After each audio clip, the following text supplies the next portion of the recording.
Bueno, vamos a pasar a la presentación de Diego Berger, que es el jefe de proyectos de Mecorodi, que ha participado en la etapa anterior al plan que explicó.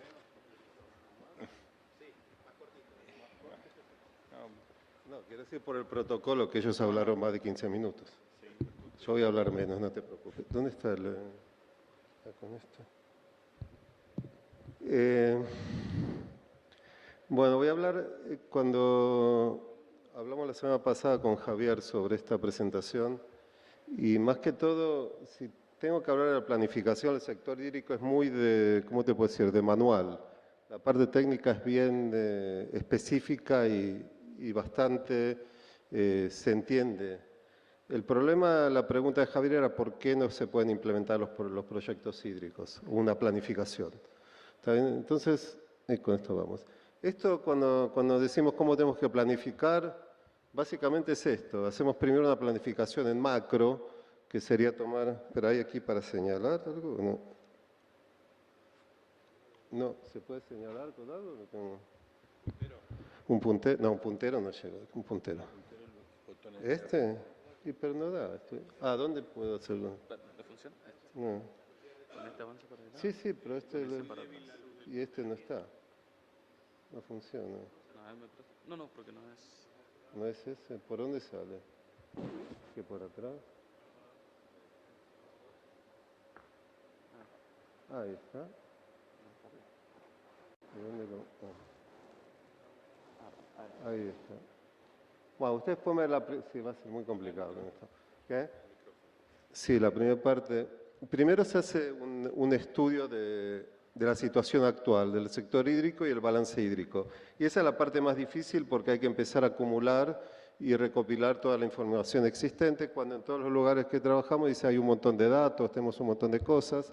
Cuando empezamos a revisar qué cosas hay, digamos que gran parte de los datos no son fehacientes, miden algo. Dijeron que hay que medir, pero no lo dijeron que hay que medir bien. Nunca se hizo un balance de todo lo que representan esos datos. Y yo llamo la primera parte, la parte del tratamiento psicológico de la persona que está haciendo el plan maestro, porque en definitiva es reconocer qué es lo que hay y lo que no hay. La segunda parte se hacen proyecciones tomando en cuenta el cambio climático de los recursos hídricos y también la proyección de la demanda, porque va a haber un aumento de evapotranspiración. Aunque el mayor problema con los recursos hídricos es no si vamos a tener más o menos, es intentar entender la variabilidad interanual. O sea, todos los expositores durante este día hablaron de eso, de que vamos a tener más años de sequías y más años de inundaciones. ¿Cómo haces para gestionar eso? Ese es el mayor problema de gobernanza. El tercero se pone junto, se hace un balance hídrico para cada lugar a nivel geográfico, tomando en cuenta el punto anterior, y ahí se puede saber cuál va a ser el déficit para cada lugar. Aquí, digamos, en la provincia de Mendoza se hizo para cada uno de las cuencas de los 5 ríos, donde ahí se define algo que se llama nivel de abastecimiento sustentable. ¿Qué es el nivel de abastecimiento sustentable? No es el promedio del agua que vamos a tener, porque si todo el tiempo utilizamos, si no tenemos, digamos, capacidad de almacenamiento, el promedio no nos sirve, porque cuando tenemos poca agua tenemos que usar la poca agua que tenemos. El nivel de abastecimiento sustentable toma en consideración cuánto podemos abastecer en forma constante durante todos los años futuros, tomando en cuenta la infraestructura que tenemos. O sea, cuánto tenemos para acumular en los años buenos para ser devuelto en los años malos. En base a eso se define, y generalmente está lejos del promedio. O sea, cuando usted le dicen que tenemos de promedio tanta agua en el futuro, realmente es un dato que no es muy relevante. Y ahí se analizan cómo se puede resolver el problema del déficit para cada región y para cada década. En base a eso se puede hacer un análisis económico del esquema que más se decidió, digamos, o más hay un consenso, y en base a eso también se hace un análisis financiero del costo del agua, muy por arriba. Esto estamos hablando de macro. Después hay que tomar, que sería lo que ahora hizo Federico con el equipo de irrigación, entrar en el micro. O sea, el primero es más que todo, veamos a dónde vamos, cuáles son las directrices, cuánta agua vamos a tener. Ahora hay que empezar a bajar en cada uno de los lugares y empezar a planificar en forma focalizada. Una cosa que no aclara, en la primera parte también se analiza la parte de la gobernanza y la institucionalidad, cómo tiene que ser gestionado el recurso. No en todos lados quieren que toquen ese tema porque después ya lo vamos a ver al final. O sea, ahora vamos a lo que sería de cuenca a sistemas de abastecimiento, proyectos regionales, se empieza lo que es el diseño conceptual, se empieza a priorizar proyectos en base a parámetros de a cuánta gente se le está abasteciendo, cuál es el impacto económico, un montón de cosas, y en base a eso se baja al diseño detallado y a la construcción, a la implementación. O sea, esto es lo que se vería en un manual de cómo hay que hacer la planificación. Está todo muy lindo, el problema es qué pasa en definitiva después de eso. Y lo que estamos convencidos es que los problemas de implementación vienen por la diferencia que hay entre cada lugar del mundo que se hacen planes y estos pilares que nosotros decimos que tienen que tener un sector hídrico. En Israel la primera ley que se hizo es la ley de la medición. Ya tiene 70 años. Aquí estamos discutiendo, ayer estuvimos 4 horas y todo el mundo sabe que hay que medir. El asunto por qué no se mide. Desde el año 55 tenemos datos de consumo de agua, no solamente para domésticos, sino también para agrícola. Es imposible gestionar el recurso hídrico si no se sabe cuánto tenemos. ¿Está bien? Entonces no estoy diciendo que hay que cobrar por el agua, que por eso hay que medir. En definitiva van a que cobrar, pero lo que no se mide no se puede gestionar.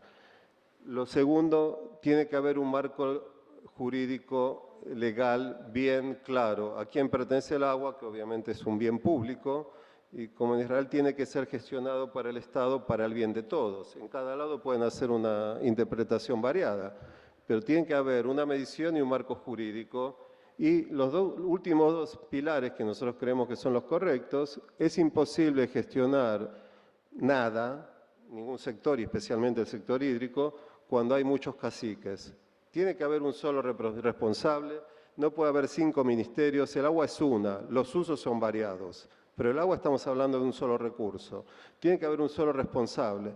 En Israel hasta el año 2005 había 8 ministerios que tienen que ver con el agua, ahora está solamente la autoridad del agua. Cada uno de los ministerios tiene un voto dentro del directorio, pero una vez que se toma una decisión política, el único responsable es el director de la autoridad del agua. O sea, hay una sola persona que es autárquico, es un ente autárquico, no pertenece a ningún ministerio. A mí me gusta que Rubén está contento porque... O sea, yo digo que el sector hídrico de Israel nunca fue una democracia. Esa es la parte que más le gusta a Rubén. No se le preguntó a todo el mundo qué es lo que hay que hacer. Y al final hay que darle herramientas al que va a gestionar. El sector hídrico es autosustentable. Estamos discutiendo ahí quién va a poner la plata. Las necesidades aquí en Argentina y en América Latina son tan grandes que la cantidad de plata que hay que poner es enorme, pero en ningún lugar se habla de que el consumidor tiene que pagar por el agua y que el sector hídrico tiene que ser autosustentable. En Israel todo, o sea, el agua para agricultura y el agua para doméstica e industrial es un sector cerrado, todos los costos de operación y mantenimiento y desarrollo vienen de la cuenta del agua, no tenemos ningún presupuesto del Estado. El 30% de la cuenta viene de ahí. Entonces, todas las discusiones que tenemos aquí, ¿de dónde viene la financiación? Obviamente, de aquí a 10, 20 años tienen que ser independientes, tienen que ser autosustentables, pero hasta ese entonces tiene que ser algo híbrido, que algo venga de la cuenta de agua y algo venga del presupuesto del Estado, nuevamente porque durante mucho tiempo no se hizo nada. No estoy diciendo en Mendoza, estoy diciendo en Argentina. Y entonces, ¿cuáles son los problemas? Aquí estamos trabajando en muchos lugares del mundo y cosas que escucho y que son las discusiones que tenemos en distintos lugares. Desde ayer estamos hablando de gestión o gobernanza o como lo quieren llamar. Generalmente no existe un vacío. O sea, si alguien está gestionando y empezar a dividir la gestión en un montón de organismos y para toda la gente que gestione, en definitiva hay un vacío de gobernanza que nuevamente hay muchos intereses para que siga siendo así. El hecho de que no se mida el agua para agricultura y para un montón de usos es por un asunto de intereses, no más que eso. Existe una falta de interés. Organismos no promueven proyectos, los que promueven son personas dentro del organismo. Si no hay alguien que lo toma como su propio, digamos, como su hijo, como decimos nosotros, el hijo, nadie lo va a promover. O sea, va a quedar no puede ser en la nube y va a quedar. También hay un montón de gente que dice, ¿para qué me estás trayendo estos problemas ahora si ya tengo un montón de trabajo? ¿Está bien? Quieren que sigan haciendo lo mismo, o sea, hacer más trabajo con la misma cantidad de gente. Y aquí entra también el asunto que la política está totalmente, como puede ser, relacionado con la gobernanza. Estamos hablando antes, le comenté que hay lugares del mundo que me dicen hasta en qué gobierno llovió, o sea, con qué partido político llovió y con qué partido político no llovió. Entonces, en nuestra vecina República del Uruguay, que es muy interesante saber cuándo llovió, si era con el Partido Blanco o el Partido Colorado, pero le dije que más que de la información general no podía hacer ninguna modelización de eso. En definitiva, un sector hídrico es planificación a largo plazo. Son políticas, en Israel estamos hablando de 80 años de política. Hay cosas que no se cambian. Vos podés ir con un barco en una dirección, viene un nuevo gobierno, puede empezar a moverlo para otro, pero no puede hacer vuelta atrás. Es por eso que muchos lugares vienen a Israel a comprarnos tecnologías creyendo que esa es la salvación. La tecnología, porque en 4 años de una administración o 6 años es muy fácil traer una tecnología y implementarla. Esa no es la solución. El problema de la gestión es un problema cultural y educativo. El problema es si tenemos que empezar a cambiar la cabeza de la gente para que use menos agua y le dé respeto al agua y pague por eso, es mucho más difícil que traer una tecnología e implementarla. Y yo creo que en ese asunto de la tecnología hay un mensaje muy peligroso, porque dice, sigamos haciendo lo mismo y en un momento va a venir alguien y nos va a salvar. O sea, el Mesías nos va a salvar. Pero no cambiemos nada, cuando el cambio tiene que ser nuestro. Sí, después van a creer que no soy optimista, Javier. No, yo soy optimista, pero hay que cambiar. Imposibilidad de hacer cambio, lo que me dice, mira, no podemos cambiar, quiero cambiar, pero no podemos. ¿Por qué? Porque es muy difícil, en serio, andate a otro lado que no podemos hacer nada. Y una cosa que es muy importante, hay gente que cree cuando haces un plan, la solución es como un paquete de soluciones. Hay gente que cree que si implementamos parte ya está todo hecho. O sea, no, la solución es todo. Estamos haciendo gestión integrativa de todos los recursos, tomando en cuenta, o sea, mejorar eficiencia, medir todas esas cosas. Y aquí tengo un poco de discusión con... Yo digo que no es que no existe capacidad profesional. O sea, a Javier no le gusta mucho, pero... Yo digo que está limitada la capacidad porque en América Latina a los profesionales le cortaron las alas. ¿Qué quiere decir? Cuando yo le digo hagan un proyecto, hacen lo que creen que van a poder, o que lo que saben que puede ser aprobado, no lo que creen que hay que hacer. En un plan maestro hay que abrir la cabeza y pensar en lo grande. No tenemos que autolimitar porque no va a haber presupuesto. Después podemos, con el presupuesto necesario, podemos empezar a ajustar. Pero no me pueden decir porque en definitiva diseñan un tipo de proyecto que van a implementar la mitad del mismo. Yo creo que iba a ver, ya estoy terminando. Y la falta de financiación, que si nosotros hablamos con lo que les mostré antes, el sector hídrico tiene que ser autosustentable. Como dije, la gente paga más por teléfono que por agua. Entonces y el que paga. Entonces la financiación tiene que venir de ahí, que también es por un asunto educativo. Nosotros decimos siempre que a los chicos los educamos en la escuela y a los padres se lo recordamos con la cuenta del agua. O sea, es una forma de educación. Pero si a los chicos los educamos que hay que usar poca agua y vuelve a la casa y están manguereando, dicen lo que me enseñan en la escuela es un chiste, porque no es así. Y ya estamos terminando, es el último. Tengo 1 minuto suficiente. Obviamente hay que educar a la gente, no se puede hacer ningún proceso. Hay que sincerarse y decir cuál es la situación. Cuando nosotros definimos los niveles de sustentables, aquí con Federico, una de las cosas que dijo Marinelli era, ahora mi situación es mucho mejor porque sé cuál es el tamaño de la torta. O sea, se baja la incertidumbre, porque si no siempre la discusión está, hay mucha agua, poca agua.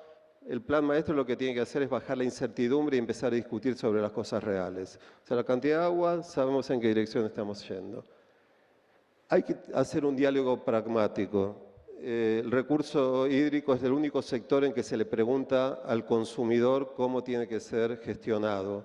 En ningún otro sector se hace eso. En el sector de la salud, el sector de la educación, no le preguntan a todo el mundo lo que hay que hacer. Para el agua sí, todos somos expertos en agua. Entonces hay que hacer un diálogo pragmático. Yo digo, lo tienen que tomar como cuando eligen al Papa, que hasta que no haya la fumata blanca no termina. Bueno, aquí es lo mismo. Aquí en América Latina, o sea, por eso estoy bastante, siento como, no digo frustración, pero que parece como que el objetivo es resolver el problema, es el proceso, no llegar a una solución. Hagamos una comisión para tratar el hambre y comemos empanadas juntos para que todos juntos estamos hablando sobre la falta de comida. O sea, falta un pragmatismo terrible. No puede ser que países que tienen 200 años no todo el mundo tenga agua. Y eso es por un asunto de falta de pragmatismo. Y el último, las políticas claras tienen que incentivar el desarrollo del sector. No está mal ganar plata con dinero, o sea, con agua, pero tiene que tener un horizonte claro de que todo el mundo tiene que tener agua y el sector tiene que ser sustentable. Por eso la gran cantidad, cuando ayer tuvimos diálogos sobre la planificación, dije que era la primera vez que está en un diálogo, en un debate de este tipo, con gente muy inteligente hablando sobre temas que ya 50 años atrás tenían que estar resueltos. Hablando de cuántos son los turnos de dar agua para la agricultura, cuando todo tendría que ser medido y con cañerías para reducir las pérdidas, tendrían que estar en otro lado y las capacidades técnicas son enormes. Bueno, yo terminé aquí. Gracias por todo.